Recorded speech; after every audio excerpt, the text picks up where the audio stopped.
I am not gonna wear sunglasses inside like this guy. In 5, 4, 3, 2.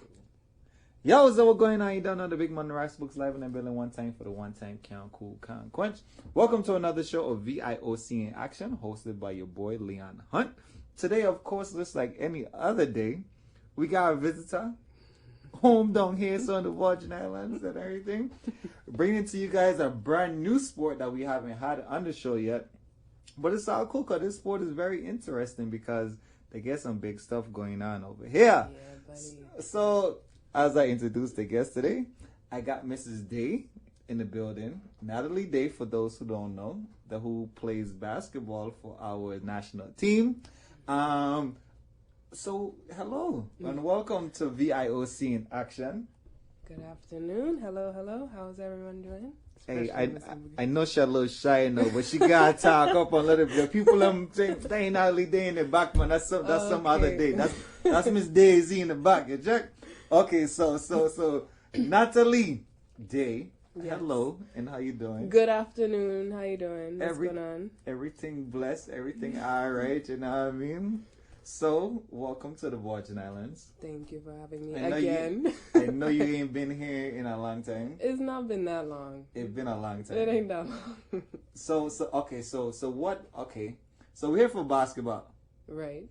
And we have a big, long track of basketball. We do. We have years. Years, like, well, the man say years. I mean, for the cruise and all that, she's talking about years. Cause years and years. We don't know why man be talking about. So you got a lot of people that know what's going on here.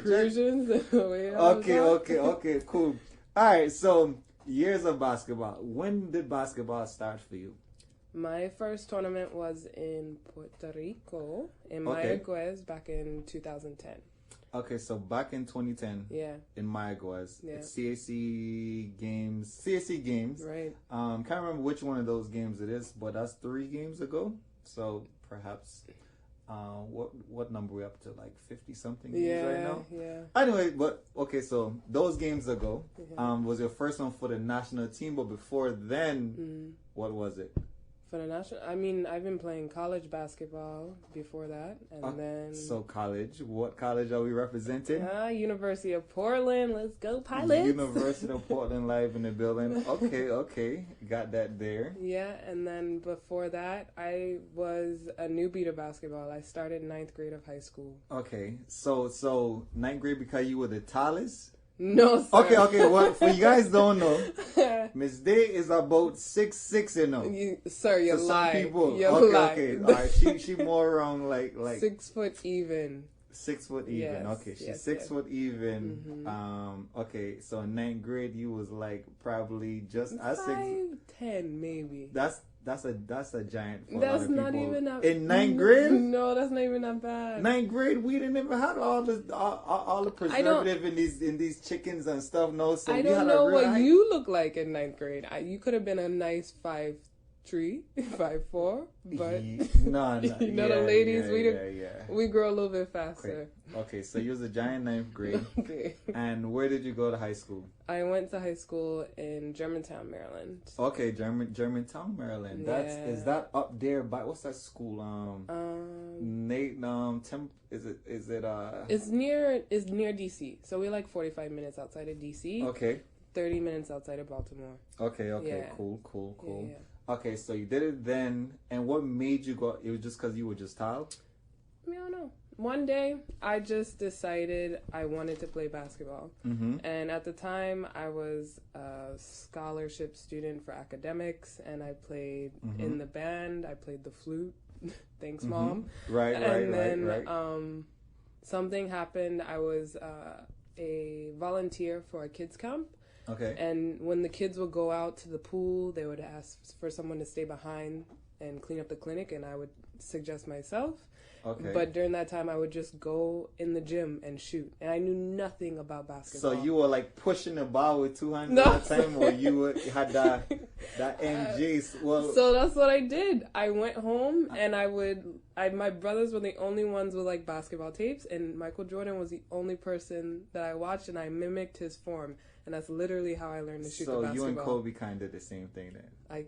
I wouldn't put myself on the level of Kobe. So you on Kobe? Yeah. Hey, one, two, national, international, the same level is all. Yeah. Is all about.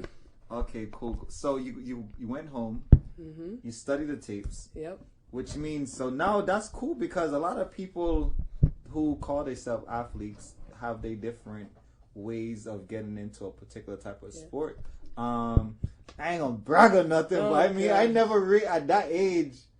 I never really looked at a film to kind of learn it. So you really wanted to play basketball? So you just really wanted to learn and say, okay, well, I can master this. This really that was really what it was. At a young age. Yeah, I was I could do this. You were disciplined then. Yeah, I just went. That's all I knew how to do for the first year of basketball. Was watch TV.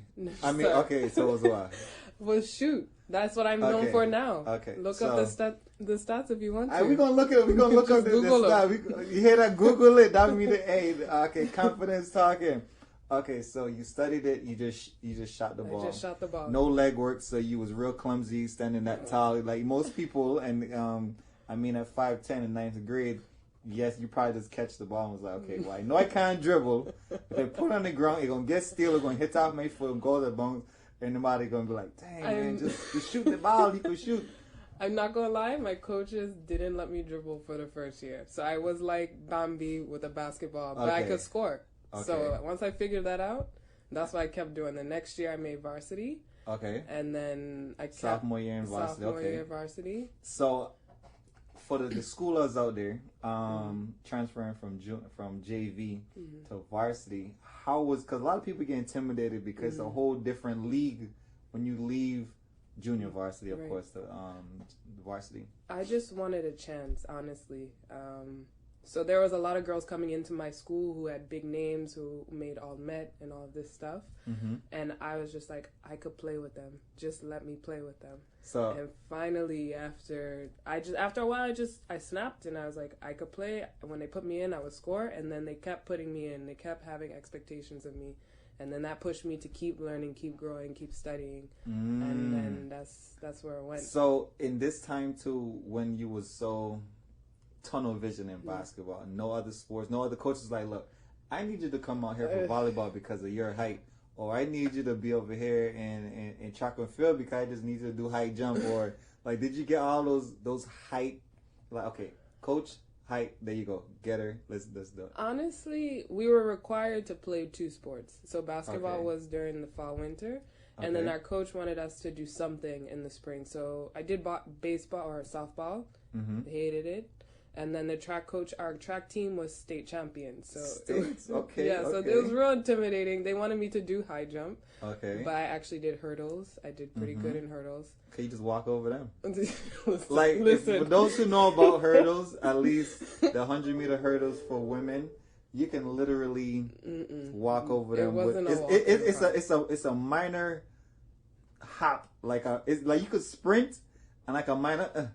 Well, so I'm gonna have to see, since you're so bad on the track, I'm gonna have to see you walk over these hurdles. I can, because those small ones, it's not the small ones. You actually gotta use some athleticism. Yes, you do, but it's very minimum, and it's because your height, and also you don't go up to the 110 heights like the guys. Y'all stayed at low height, which is like 3 bars down, and I'm like, what? Man, if we used to do them things, we could run the same time we doing sprints. Gosh, male athletes, I swear. Oh man. Okay, so you did basketball straight through high school. Right. Got a senior year. Yeah, I was scored 1,000 points. In college.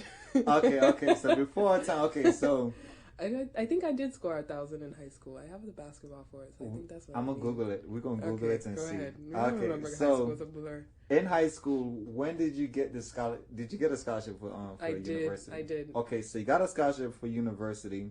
Happened to be sometime, let me see, we talking about basketball. I mean, you probably received your scholarship. Did you do it before the year? Yeah, I did it my junior year. So the end of my junior year.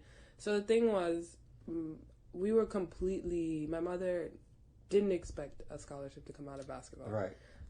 After all that studying, she was still pushing academics. We were at odds. I was saying, Mom, trust me. I know what I'm doing, man. basketball. Okay. And she's saying, go study. Right. Basically. Okay. So when the first scholarship came, Mommy wanted that scholarship. So that's the one we went with. So the first offer. The first offer. Okay, well, look. Yeah. Okay, and that was to Howard. To Howard. Yeah. Howard. HU, you know. For our guys who know that, Howard is a MEAC.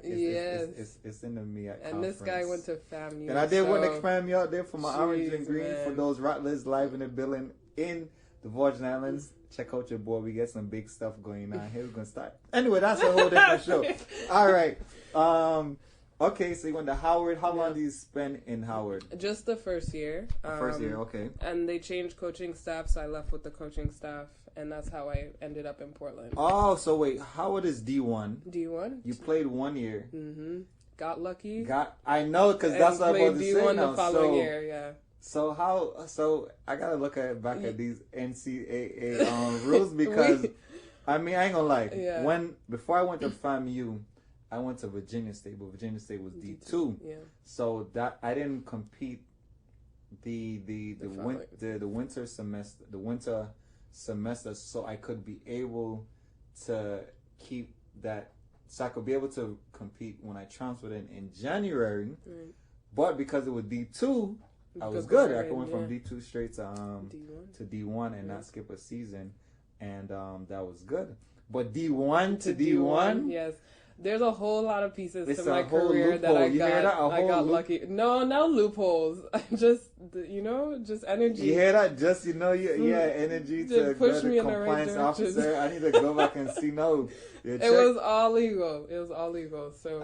And Portland is in what conference? They are in the what conference are we?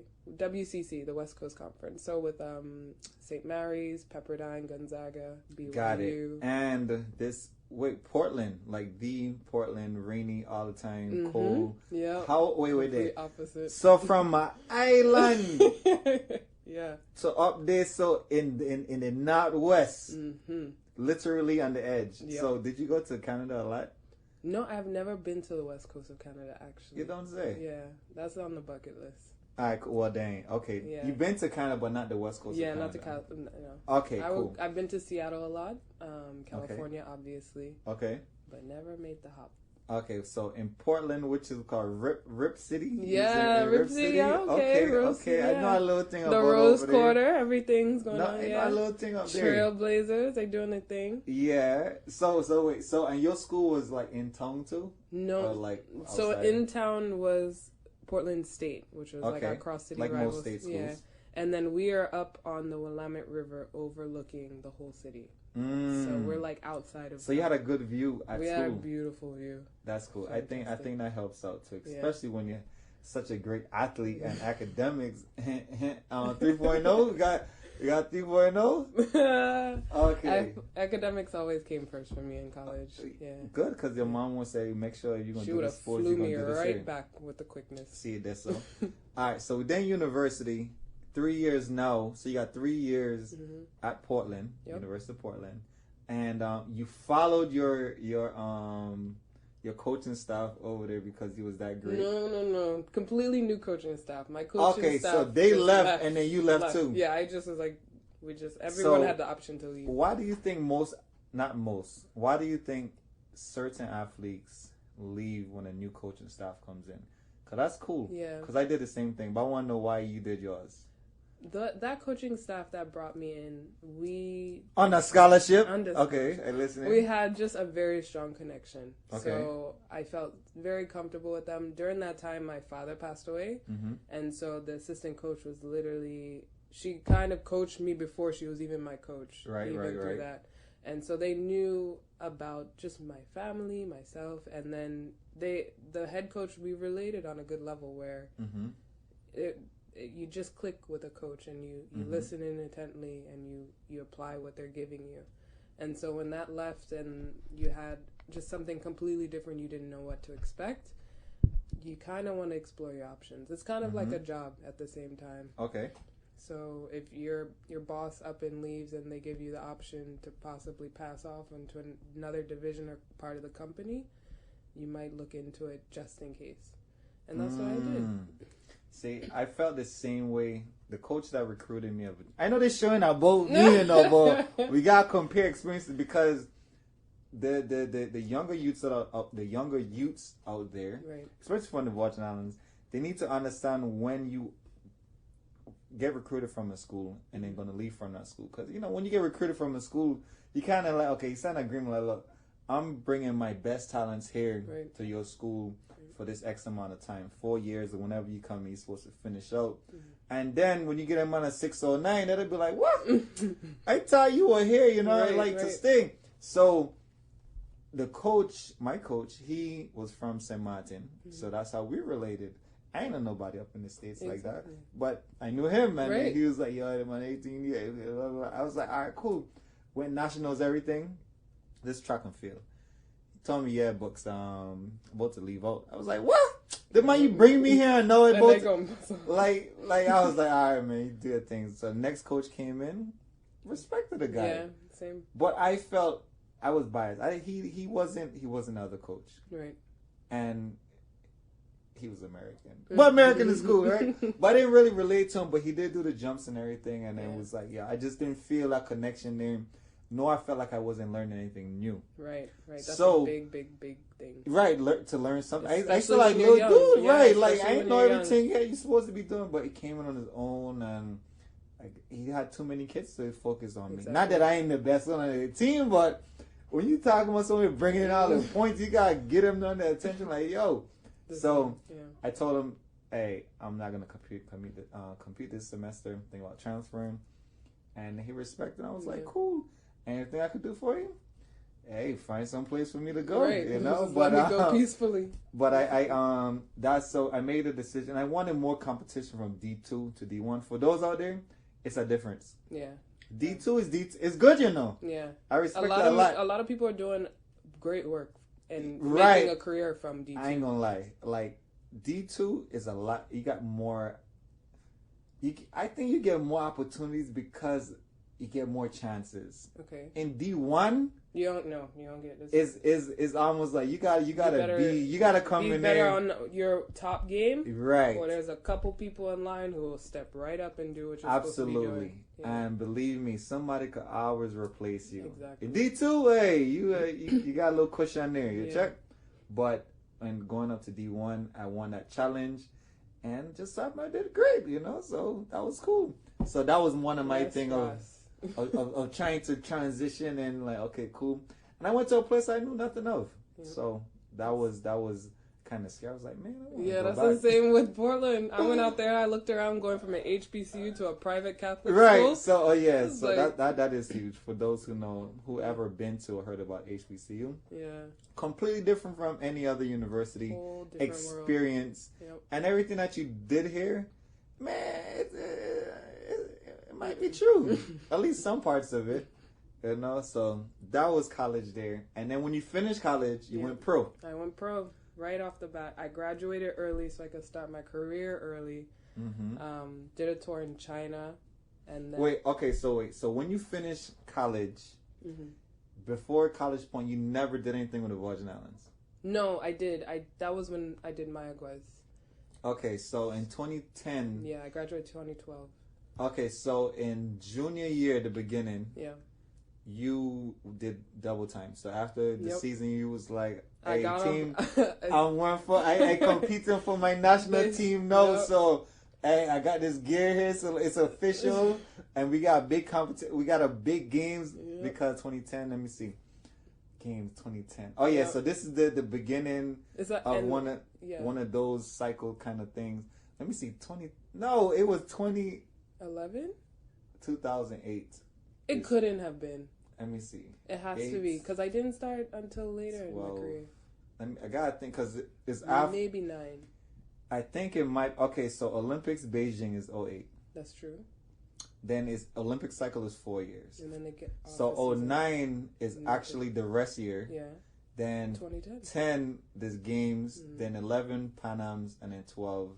Okay, perfect. So it was either it was right. Yeah, Mayaguez was the games. Correct. Yeah. All right, so I mixed up on that one. It was crazy because I ended my season, and then I literally got on a plane, went down to Mayaguez, competed, and then came back again to like do summer school.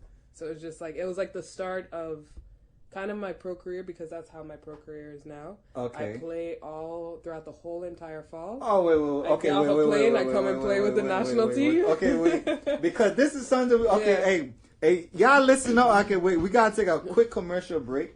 We're going to come right back. We get Miss Day in the building letting us know all about the basketball session them going on sick. So look, I'm going to stay tuned. This is your boy, Ras Books Leon Hunt at VIOC in Action. Hey, welcome back to VIOC in Action. This is your boy, Leon Hunt. Live over here, sitting down with Miss Dave over here, letting us know what's going on. Oh, gosh. Before we leave the break, I didn't want to take that break, but before we leave, we're just talking about how you left from university, entering into the first kind of wind me up for being a professional. Yes. And this is the difference now. Okay, so when you compete for your national team, it's a national team. You're going to compete against other people that happen to be in the major leagues, in the big league, although you might not be within the same league as well. But I always say, once you compete for the senior team, it's then like, you automatically, although you might not get some of the big perks like the NBA or anything, or the WNBA, but hey, you're on the same level. Yeah, as soon as the ball get on the court, thing is fair. Correct. So, 2010. Yes. Tell us about this, because we're about to break it down right now for everybody, and I want them to really understand this little, because this is tough. It's like double timing and everything, and you got more responsibilities, and you gotta do your school. Go ahead. I'm gonna let you go ahead and talk. Do your thing. So I finished my season with my team and hopped on a plane straight down to, I believe, St. Croix for my first training camp ever, and then we hopped on over to Mayaguez, Puerto Rico, staying in my first compound, my first everything that has to deal with national team play. This guy here, he was alongside us. I think we were actually in the same building. It was us in baseball.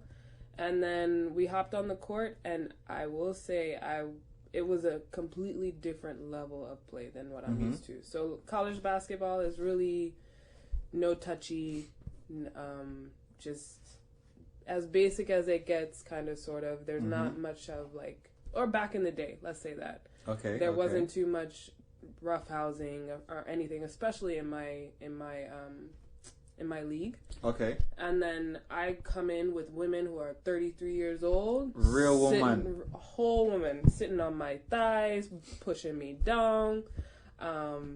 It was just a lot to take in. Right. So that was a big, big learning experience. I don't think we performed as well as we wanted to. But then... What was the average age of the other teammates that was there, though? It was all up and down? For our team that year, we might have been average like 25. We've always been the youngest team whenever we compete against anyone. We never really have anyone over the age of 30 when we compete. So Mayaguez, a whole lot. Playing against other professional players who play in Europe or in Puerto Rico. And then the next tournament would have been Bahamas. Okay, and this is outside of this CAC games, though. This is just within games, regional games with the national team. With the national team. Okay. That was my first medal in life. Medal. Okay. Yeah. Let's hear the thing. Took 2 tournaments to get my first medal in life. Okay. I was actually the MVP of that tournament, so I took everything. You took all the medals from everyone? No. Wait, what? I was the most valuable player of the Bahamas tournament. Okay. So I took everything from the CAC games, and I was like, I'm ready. So I'm not going to get tossed around like a little girl. I'm going to actually compete, and we tore down the house. We beat teams that we didn't expect on beating. I think Trinidad was the biggest one. And that was where it took off. So that started the cycle of me playing with my team back in the States. 10 to 11? Okay. So this is 2 different summers. So 10 would be Mayaguez, then the following year is the Bahamas. Okay. And so after Mayaguez, I go home, or at least back to Portland. I do summer school, I do training, start up the season again, rinse, repeat, get off the plane back in St. Thomas, training camp with St. Thomas, compete in Bahamas, and that literally started how my professional career is now, which is year-round basketball. Gotcha. So, did you even realize like how much basketball you were gonna be doing, or like how much it takes to be a professional athlete? Yeah. Like it's different now. Like you're at university in the Northwest. Yep. When school done in May or the ending of April, beginning of May, I gotta go back home because I don't have summers off. Summertime is national time. Yeah. Go back home, travel all the way across 6, 7, 8 hours across America. Planes were slower back then. 10 hours. Lay over in Miami for a whole another day. Okay, reach home, get there with new teammates sometime. Yep. And have a couple weeks for a camp. Yeah. If a couple weeks sometime, depends on how that budget go. And then go out to wherever and compete. So you usually on your tournaments, how many games would you guys average? 5 maybe. So 5 games maybe after 6. a normal season of university with 20 something games? Yeah, and these games were back to back, so it's not like you get a day of rest. You have to play at your peak for a week on end, and this is after training camp, so your body's already tired. Tired. It's summertime. You out of season 2. It's like, man, I can't extend it. Like and you gotta just focus in for a little bit. So that's what you think it come down to mentally. Yeah, being prepared for the game than physically. Yeah, and that's where you start to think about your body more, like what you put into it, how you train, how you rest. You mean when you get that cramp? No, sir. Okay, because that's one other thing about the body. When I get it, I should eat that chicken wing. Like I started experimenting eating less meat, eating more, like keeping track of what I'm eating, making sure I ice, making sure I stretch. And then making sure you just kind of keep a peace of mind. So, good thing. Thinking about the body and health, right? So now we know we in this to win it, right? So we done transition in. I'm a professional. I can't do these juvenile things anymore. I gotta take care of myself. Right. And coming down to health is when you go ahead and start testing out some stuff and being a lab in the kitchen. Like, okay, well, this go with this or this go with that. So what do basketball players, what's some health tips? What do they eat? What's good? What's not good? Tell us some, because each sport is a little different. Yeah. We all know healthy, yes. But what is basketball health? Like, what is it that, because I mean, at the end of the day, I ain't going to say. I always say anything with a ball, anybody could do. You don't have to be great in basketball to score a layup or make a point. No, you're right. You have to be an athlete. You don't have to be an athlete either. You just have to be on the court at the time when somebody really good pass you the ball, shoot the ball. You got you got 50% chance of making it. In a race, when you have to be good, because if you ain't trained. Wait a minute, are we going back and forth with sports right now? So what you don't know about the show is I challenge everybody that comes on the show. I have to try their sport out. Okay. To see how difficult it is. All right. So in your race, you are going in one direction. Yes. Forward. Just as everybody else, right? In basketball, you're going all directions. Correct, but you don't have to be good at it to win a game. To play the game of basketball. Because we got a team. What's your definition of good? Because anyone can just be on the roster and score 2 points a game. My point. So I'm just saying that doesn't make you a fantastic or good player. It just makes you makes you a contributor. So if you want a winning team, if you want to be a top-notch athlete, then you have to have all of that. You have to be a well-rounded athlete. You have to be able to defend. You have to be able to play offense. You have to be able to get your teammates involved. Track is a one-man sport. All you have to do is focus on you. Basketball, you can't win the game if it's just you focusing on you. Except Kobe. So look, so this is so the argument is, I gotta make sure it's straight, you know. All right, come on. Anybody could be entered into a game at any given time, right, and make a basket. Okay. Or defend a player for You telling me I can't run in a straight line and be considered as a track athlete? No. I'm telling you that. You know why? Because then, okay.